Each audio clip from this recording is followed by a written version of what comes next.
I'm sorry, we lost. Yep. Right now. Why does someone put the camera there? Sometimes you know.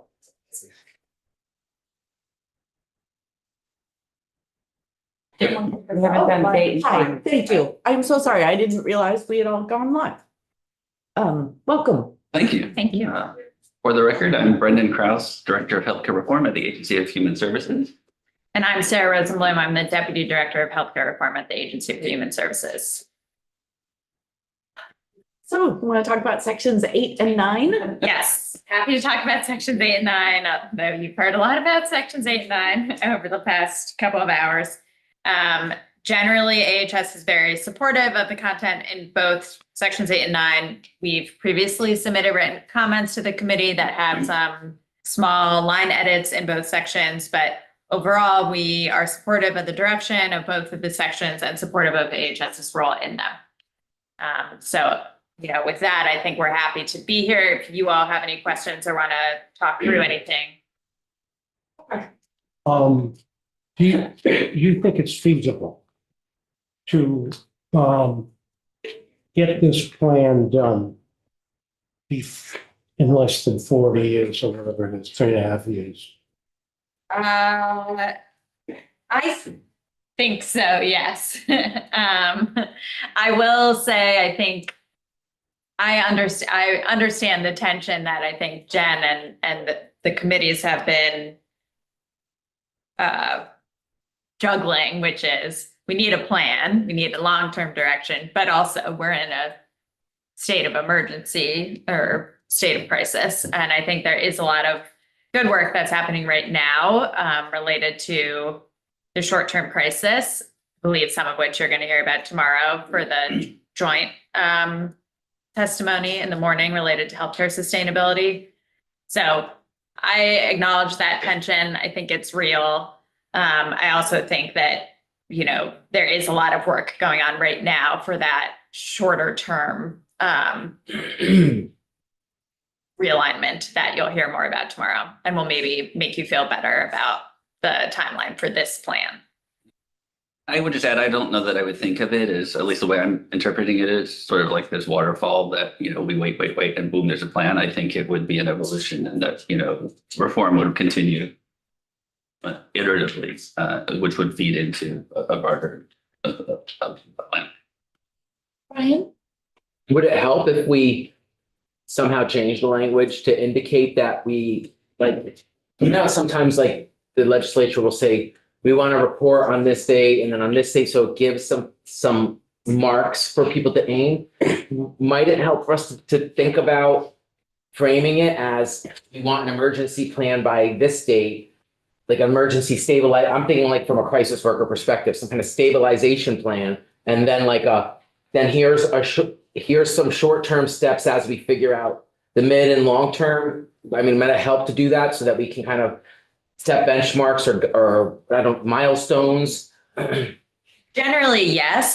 I don't want to put words in the committee's mouths or Jen's mouth over there. But I will point out, since we were talking about in the previous testimony all about the timing of the plans, et cetera, and to your point just now, I will, on page 28, section 13, I believe the intention of the date that's there, which is November 15th, 2025, was from this, AHS should be reporting back sooner rather than later, and having us come back in, 6 months and talking to you again before the next session, I think was the intention of that November date. It speaks exactly to what you're talking about, Representative.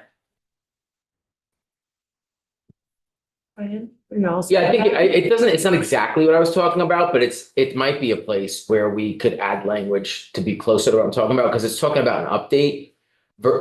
It doesn't say a plan. And Yeah. I'm just thinking an emergency plan, like stuff that it's let's do this as soon as we come in the door. But I appreciate you pointing this out, because I feel like this is a place where it might just be a phrase or something that we add, or a paragraph or something, or Ledge Council might say, no, you do it over here. But I appreciate you pointing out that there's a starting point. So thank you. Woody. Yes, section 8 talks about Agency of Human Services collaboration with the Green Mountain Care Board. How well are you collaborating with the Green Mountain Care Board? What authority do you have over the Green Mountain Care Board or vice versa on enacting these plans? You want to start? We neither organization has authority over the other. We collaborate very well with the Green Mountain Care Board. We've been engaging weekly with the short-term transformation meetings as we sort of get to grips with what's happening in the system right now. We'll be talking about that with you tomorrow. But I would say we have a collaborative relationship. Does the Green Mountain Care Board have to follow your plan? I think as written, the plan is a collaboration with us, and we acknowledge, I think, again, I don't want to put words in Jen's mouth, but I think part of the reason why, at least in the current version of this bill, why the agency is leading it is because, as we all know, there are a lot of different elements of the healthcare environment in Vermont that don't begin and end with hospitals, which is the Green Mountain Care Board's primary regulatory authority. So I think the thought is that we are working together to create this plan that is inclusive of hospitals, but not just hospitals, also DAs and home health and hospice and all these other elements that touch the agency. So, I mean, I don't think there's a world that we don't, to Brendan's point, we don't have regulatory authority over GMCB and they are an independent agency. But I think if we were going to complete this statewide healthcare delivery plan, they are certainly a critical member in completing it. I would think of us as collaborators, and they have levers that they have, and we have levers that we have. Ours tend to be more policy and payment, and theirs tend to be more regulatory and rate setting, budget setting. So I would assume that through this through this collaboration, then we would both, pull the appropriate levers based on our statutory responsibilities. So I can go home tonight feeling halfway decent, because we really have a crisis on our hands right now. I know you stated that you're collaborating right now, and we'll find out some things tomorrow. Where does primary care and the restructuring of that fall in the collaboration that's going on right now? I mean, it's very much a robust part of our planning for this phase of work. We have a tendency, most of that tends to live in AHS. So in addition to providing technical assistance, which again we'll discuss tomorrow with FQHCs and individual practices and practice groups, we will also be, to Chris Kohler's point, looking at, we already are sort of building on top of what already exists in the state. So that's, not just a Blueprint for Health, but Vermont Chronic Care Initiative, field services, the district, the DAs, designated agencies. And so it's very much a part of the technical assistance and planning, but we can start now. Basically. Thank you. Any other questions? I guess I do. Yeah. We started this H126 or S126 as reference-based pricing, and we've gone from there to where we are. Is that just everything you want in this, or should we start taking this in steps and maybe implement reference-based pricing and doing the studies and everything and do this as we go? Or are we trying to implement this all at once? Where do I stand on that? I think we feel the same urgency that you all feel. So I think reference-based pricing, hospital global budgets, the plans, I think they're all trying to address the current situation that we're in. So I think we're on board for the current timeline in here, recognizing many of the elements like reference-based pricing or in hospital global budgets take a lot of time to implement. So even the timeline in here is like no later than 2027 or 2028, which I think is, in fairness to GMCB, it takes a long time to do this sort of thing. But I think we are comfortable with the content of this bill and the timeline in which it's laid out and wouldn't necessarily piecemeal it. My concern, we're in a crisis. We better get it right. Yeah, That's my concern. yeah, fair enough. Brian? I believe you were in the audience a short while ago when, I don't know, maybe Peanut Gallery, I don't know what we call it, like, It has a little like more respect audience does, than peanut gallery. Yes. because you're not allowed to eat in here, but, Eating. but the point is, I think you were in the room behind me when I asked legislative counsel about how corrections healthcare fits into this. So I'm curious are you the director of healthcare reform? So it's not exactly Viva's thing, but what's your perspective on how correctional healthcare may fit into the equation here? I would want to go and connect with my colleague before I give you a. That's fair. That's totally fair, yeah. But I will say it is, there is overlap. You're quite right. And, there is work going on across, particularly with regard to the Medicaid waiver. Yeah. And looking at how we can better coordinate with those population, those people. And, so, yeah, just a short answer, but we'll come back to you in more specific. Yeah, because like, speaking of the Medicaid waiver, and maybe this could help inform what you come back with, like, we're able to sign people up for the Medicaid before they leave, but might it be possible to realign funding so that the state covers the tab while they're in there, off Medicaid or off private insurance, and they just see their community provider, and then it's seamless care. So that's kind of what I'm getting. Thank you. We'll take that back. Uh-huh. I think I really appreciate Brian's point, but I think there is no other specific population that we serve that's called out in the bill, but maybe that could be something to be considered in the statewide plan as you're developing it, is how to really, I mean, if you want to talk about cost effectiveness, that may be a good place that piece could be considered. Leslie and then Woody. Sorry, I got distracted by ice cream and you may answer this before.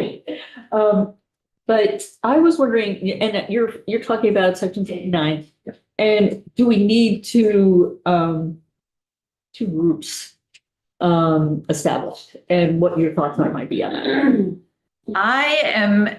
My understanding of sections 8 and 9 are similar to Elena's. I do not view it as two separate groups. I view it as the state healthcare delivery plan is being put together by the group, like page 18, lines 8 through 12. And then they're the actual people writing the plan. Okay. But then the advisory committee in 9 is advising on that plan. So I don't know, I don't think 16 people are writing a narrative plan together, but a smaller group of people, a subset of those people are actually writing the plan and being informed by the committee. Then it would take 4 years. It would take a little. Yeah. So let me make sure I understand. So you're saying that in section 8A, Yeah, that's the group that's writing the plan. yeah. And then section 9, that group is what? Advising on the development of the plan. But in my mind, Oh, I'm okay. thinking there's only one group being established in response to this bill, which is the advisory committee in section 9. I mean, the group of folks in 8, Okay. AHS, GMCB, DFR, BPQHC, HCA. I mean, we all meet on a weekly basis, like that exact grouping of people. So we all collaborate. So naturally, anyway, I'm not envisioning that there's some sort of new group meeting to complete 8. I think I understand better. Thank you. Yeah. Woody? Yes, I see where the plan is updated every 3 years. How will we know if the plan is working?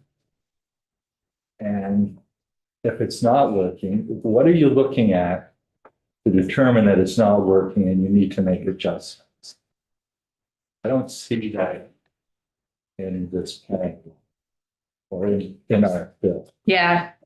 I think that's part of 9. I think that's part of the advisory committee's role is to evaluate and monitor. And this goes back to the role of PPHC and independence and who is determining the benchmarks and measures for success. So that's where I see it in this bill. And you're good with it? You're good once this plan is implemented to be able to identify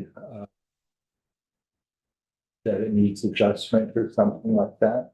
I think so. I think it goes like it's Chris Kohler's point from his testimony, which is like we are going to have to revisit this. These things, the environment changes so quickly, and there's different people and different roles, and there's just a lot of variables. So I think, yes, knowing that it is something that's iterative and in response to current challenges faced by the state and federally and across the It may state. be less than 3 years. It may Well, be every year. yeah, Yeah. Well, there's also a part in here where the Green Mountain Care Board has an evaluation process that's continual. yeah, And they'll be coordinating with you. yeah, yeah. I also think, I wouldn't have a job if this was like, we do this every 3 years and then we're good for another 3 years. It is a day-to-day thing that we are always working on. So this goes back to your waterfall point, but I don't think it's do the report, check back in 3 years later, but rather a kind of, this is our job. This is what we are doing every day. As system priorities and realities change, we will need to change measures and what we're focused on measuring. I mean, right now, we're obviously in a very financially precarious situation, so that's what we're really focused on. Hopefully, we won't always be there. I see your question, Leslie, but I had a question and it relates to exactly what you just said.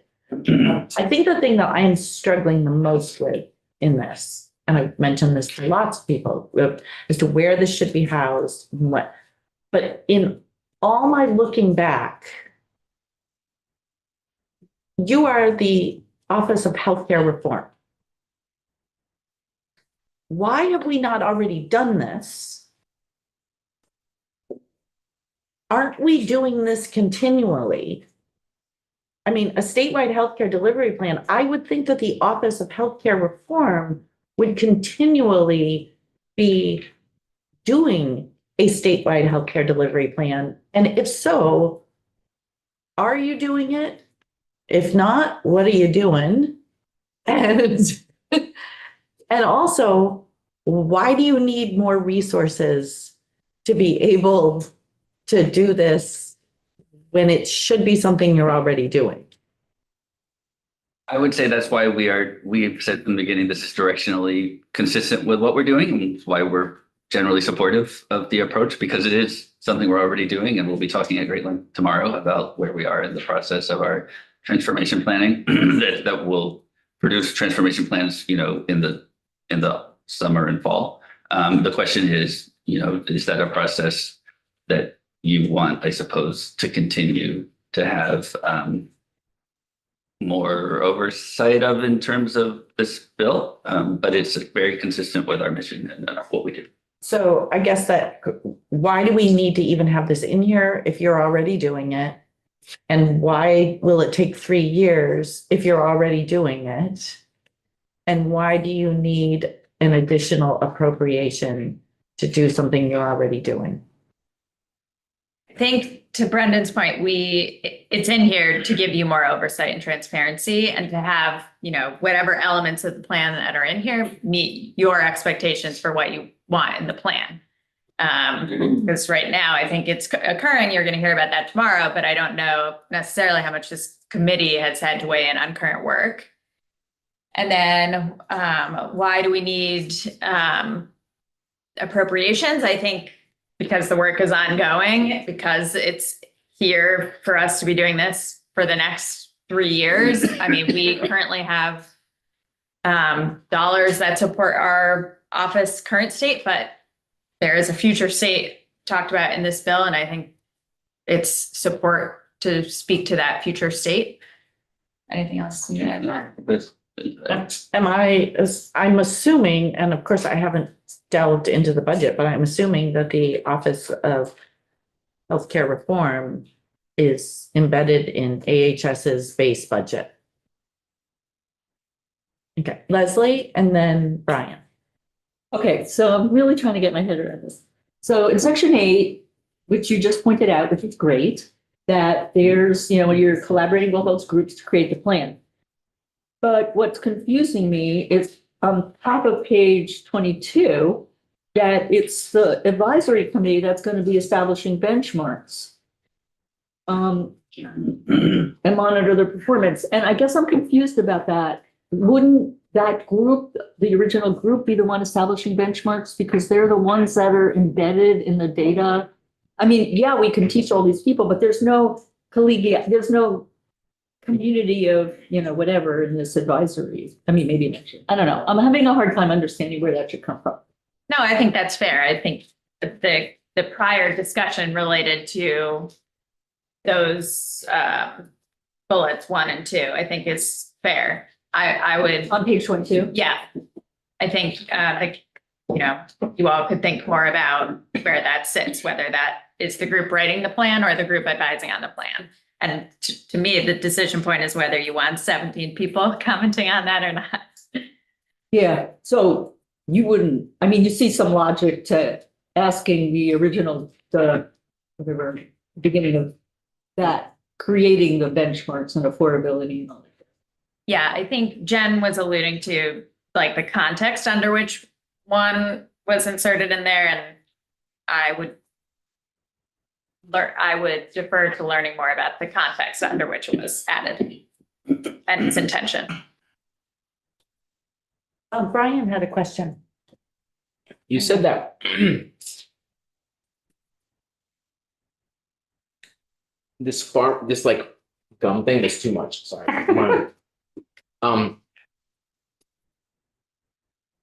You said that it would, this back to the issue of like, we're already doing it, but then we want you to do it thing. When you say that we're already doing it, and I know tomorrow you're gonna present what we're already doing, so it's like, I'm not trying to spoil it, but would it be fair to say that you're already doing it, but maybe not exactly what we're talking about?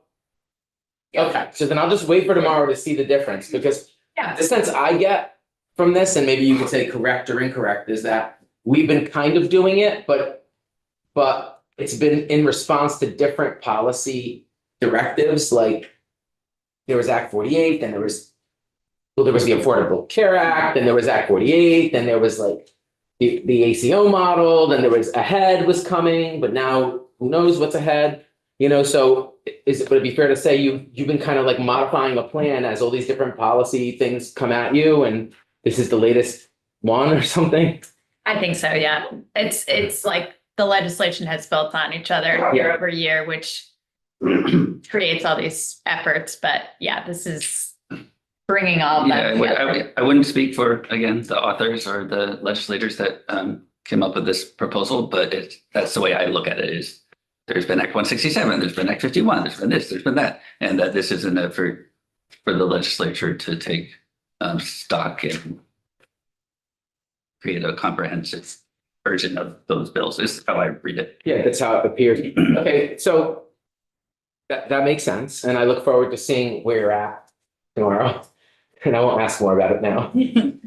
I want to make sure that I'm thinking the same thing that Brian's thinking. I go back to 2022 and 167. In that, it was hospital transformation, et cetera, et cetera.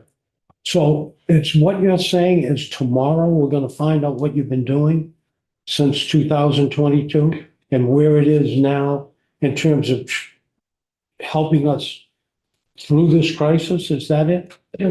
We'll probably focus more on the recent because for what was happening since 2022 was more the sort of planning, evaluation, Oliver Wyman work that the board led that they will talk to. The board member Holmes will be talking about past efforts, and then we will talk about the on the ground technical assistance implementation work that's going on. Okay, so I just have one question. Since 1922, have you, 22. 22, what did I say? 02? 1922. Oh, man. Way back. Yeah, that's a little bit too far. Have you accomplished any of this? You have, okay. Yeah, and we should always say like healthcare reform doesn't exist in a vacuum. You know, there's AHS is a big organization that has a lot of very successful programs and policies that are always, you know, being implemented and being updated. And so our job is to help create the strategy and drive the change across the agency and in the system. But it's always happening, and we can share Okay. updates on what's Now, happening. and I don't want you to take this the wrong way. I've been on this committee since then. Didn't I? Yeah, I did. Have you ever come here and told us what's going on in terms of action? I've only been here once, but I remember you were here once, but I don't remember that kind of a explanation or that kind of information that was passed on to us.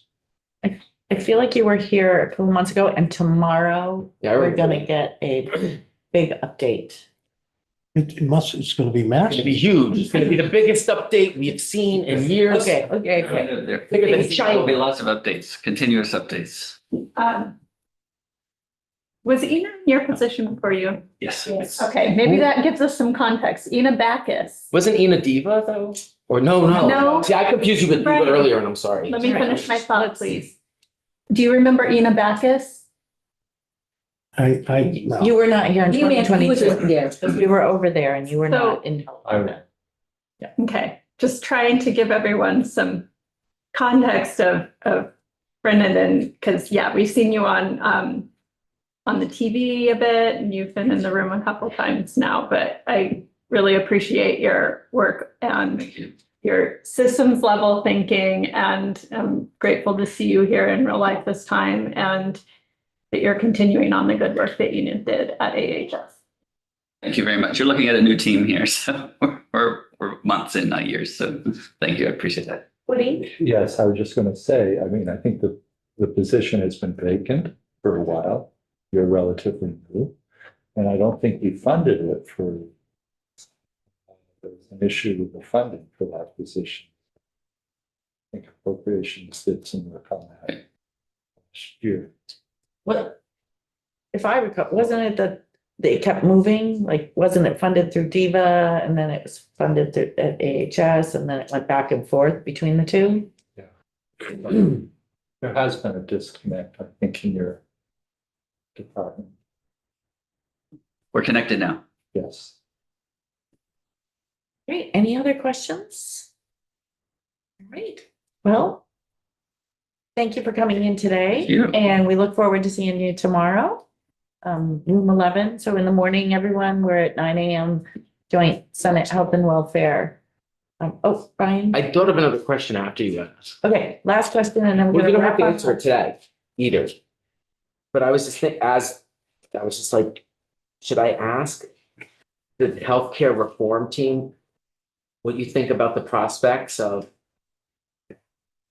You bet you can guess what I'm gonna ask. Like, of taking a step towards more of a universal healthcare system as we engage in reform right now. You don't have to answer that today, but like, as the people who are leading healthcare reform, I'm curious what the prospects are of some step, like for guaranteeing some basic healthcare to everyone and financing it in some capacity as a safety net. Like, that's something I'm curious.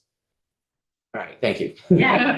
It'd be a missed opportunity not to like ask the director of healthcare reform and the deputy Yeah. director. Yeah, so thank you. Okay, thank you, everyone.